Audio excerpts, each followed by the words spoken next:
अच्छी और सच्ची खबरों के लिए देखिए News 44। लालू जी ने जो बोला है ये सरासर गलत है। ये तो लालू जी की पार्टी गुंडागर्दी वाली पार्टी है।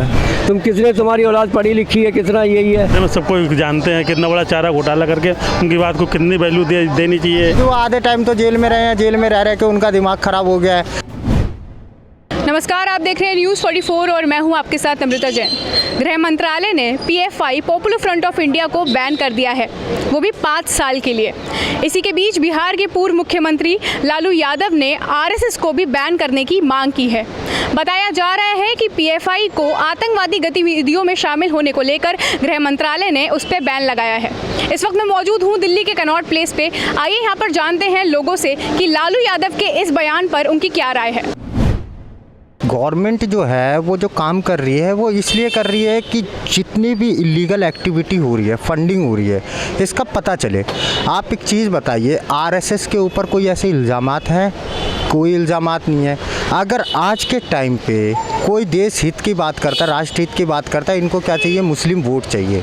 ये सिर्फ वोट के भूखे हैं। ये लालू और ये जितने भी अपोजिशन वाले हैं ना, इनका काम क्या, सिर्फ राजनीति करने के अलावा और वोट बैंकिंग के अलावा कोई काम नहीं है। इन लोगों से पूछो तुम क्या थे और तुम्हारे पास आज क्या है, तुम कितने, तुम्हारी औलाद पढ़ी लिखी है, कितना यही है। पूर्व बिहार के जो मुख्यमंत्री रहे लालू जी ने जो बोला है ये सरासर गलत है। ये मतलब कहना है कि वो दोनों में बहुत ज़मीन और आसमान का अंतर है। क्योंकि एक देश जैसे कि जो संगठन जो काम कर रही है, ये आरएसएस का काम है अपना सद्भाव संभावना की बात करती है, और पीएफआई के जो अभी तक जो न्यूज़ चैनल आप लोगों के माध्यम से जो भी चीज़ें दिखती हैं, दोनों में कितना डिफरेंस है आप ये देख सकती हैं। हमारे हिसाब से तो आरएसएस को बैन नहीं करना चाहिए, क्योंकि आरएसएस हिंदुत्व को प्रमोट करती है और जितनी भी देश में आपदाएं आती हैं उसमें आरएसएस का बहुत योगदान होता है, चाहे बाढ़ से लेकर हो या किसी भी तरीके आपदाएं हो।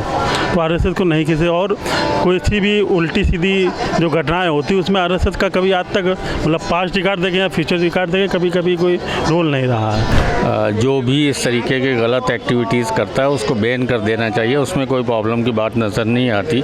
जहाँ तक आरएसएस का ताल्लुक़ है, आरएसएस वैसे तो जो विजिबिलिटी है पूरे हिंदुस्तान में, जो एक्सेप्टेंस है इस तरीके से, वो असलियत में एक तरीके से कम्युनल फीलिंग्स में बदला हुआ है। ये लोग तो सिर्फ वो बीजेपी या मोदी कुछ ये ऐसा फैक्टर पकड़ने के बाद में कि आरएसएस को टारगेट करते हैं इन चीज़ों को लेकर के, तो वो चीज़ें तो बिल्कुल जस्टिफाई नहीं की जा सकती, एक दूसरे से अपोजिट हैं दोनों चीज़ें। तो आप दोनों चीज़ों को कंपेयर भी नहीं कर सकते। आप बैन करने की तो बात छोड़ो, दूर की बात है। नहीं, वो गलत बोल रहे हैं। लेना देना उन लोगों का कोई वो नहीं है, लेकिन उनसे कोई फ़र्क पड़ने वाला नहीं है। वो बोलते ना जो विजय को बोलना है, लेकिन जो सही काम हो रहा है वो अच्छा, उसकी सराहना की जानी चाहिए। अगर कोई देश के लिए कह रहा है कि भैया यहाँ पे आपका ये फंडिंग बंद हो रही है, तो फंडिंग कहाँ से आ रही है?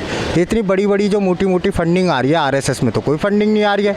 लोग तो खुद दान करते हैं वहाँ, आरएसएस में तो कोई फंडिंग नहीं है। 62 में जब प्रधानमंत्री नेहरू जी थे तो खुद आरएसएस को उन्होंने 26 जनवरी को झंडा तोलन के टाइम में और आरएसएस के जितने भी कार्यकर्ता उनको परेड में शामिल किया हुआ था। तो ये तो पहले ये कंफर्म कर लें कि आखिर उन्होंने क्यों किया था। जो बैन लगी थी फिर हटाया गया, कांग्रेस के द्वारा ही हटाया गया था, ठीक है, और लगा के फिर उन्होंने लाल किले पे झंडा तोलन के समय में परेड में शामिल किया।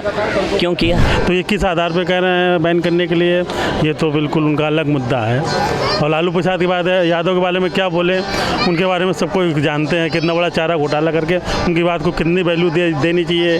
अब इसके बारे में हम ज़्यादा नहीं बोल सकते। अभी जैसे आरएसएस चीफ में अभी एक इमाम साहब से और मस्जिद में जाके मुलाकात की है, तो वो एक अच्छा मैसेज है। I welcome this activities. But ये है कि बहुत सारी एक्टिविटीज़ है जहाँ ये यकीन नहीं कायम कर पा रहे हैं लोग आरएसएस के बारे में कि आरएसएस एक्चुअली किसी एक कम्युनिटी के लिए कुछ और दूसरी कम्युनिटी के लिए कुछ और सोच रखती है। पीएफआई जो अभी उनके कनेक्शन साबित हुए हैं, सीबीआई है जो भी उनके पीछे अभी एनआईए है शायद, जहाँ तक मैंने सुना है, तो मुस्लिम और जो आतंकवाद से उनके कनेक्शन साबित हुए हैं, तो हम उस चीज़ के खिलाफ, पूरी दुनिया ही उस चीज़ के खिलाफ लड़ाई लड़ रही है।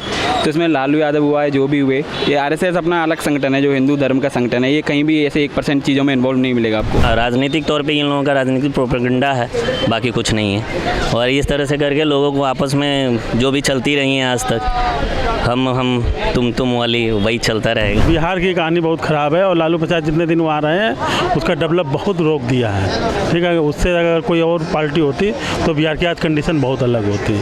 बिहार में बेरोजगारी, अशिक्षा सब कुछ है, वो सब लालू प्रसाद की देन है। कोई भी बुरा काम करे उसका क्रिटिसिज्म होना चाहिए, बैन होना चाहिए। लेकिन आरएसएस अभी एक, मान लीजिए एक कम्युनिटी में उसका विश्वास है, लोग उसे प्रमोट करते हैं, उन एक्सेप्टेंस है, लेकिन दूसरी कम्युनिटी में बिल्कुल एक्सेप्टेंस नहीं है। अच्छी बात तो ये है कि अगर एज ए होल इंडिया, अगर पूरा पैन इंडिया अगर एक्सेप्टेंस हो सारी कम्युनिटी में, उनकी एक्सेप्टेंस बढ़े तो ज़्यादा बेहतर होगा।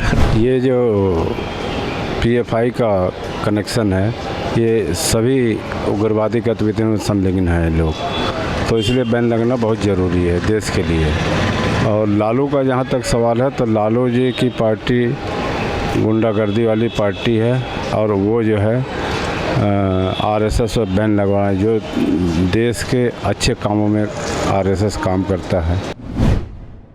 तो ये थे दिल्ली वासी जिनसे हमने जाना है कि लालू यादव के उस बयान के बाद लोगों की क्या राय है। कुछ लोगों ने बोला कि आरएसएस पर बैन बिल्कुल भी नहीं लगना चाहिए और ये सरासर बिल्कुल गलत है, और लोगों ने ये भी बोला कि पीएफआई को बैन करके बिल्कुल अच्छा किया है क्योंकि वो आतंकवादी गतिविधियों में शामिल था। आप बताइए, आप क्या सोचते हैं कि आरएसएस पर बैन लगना चाहिए या नहीं? कैमरा पर्सन निखिल के साथ मैं नम्रता जैन, न्यूज़ 44 दिल्ली। अच्छी और सच्ची खबरों के लिए देखिए न्यूज़ 44।